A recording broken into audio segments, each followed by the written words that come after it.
$200 ಅಂತ ನಾ ತಡಿ ಇನ್ನ ಆಗಿಲ್ಲ ಇವಾಗ ಕಳ್ಳ ಅವನು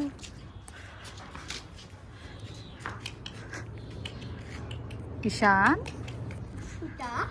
ಪಪ್ಪ ಪಪ್ಪ ಹಾಂ ಬಾ ಬಾ ಬಾ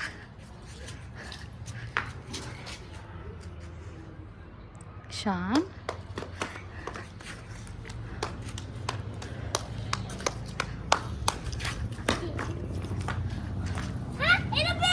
ಏಯ್ ಇಲ್ಲ ಯಾವ ಏರ್ಪ್ಲೇನ್ ಇಲ್ಲ ಏರೋಪ್ಲೇನ್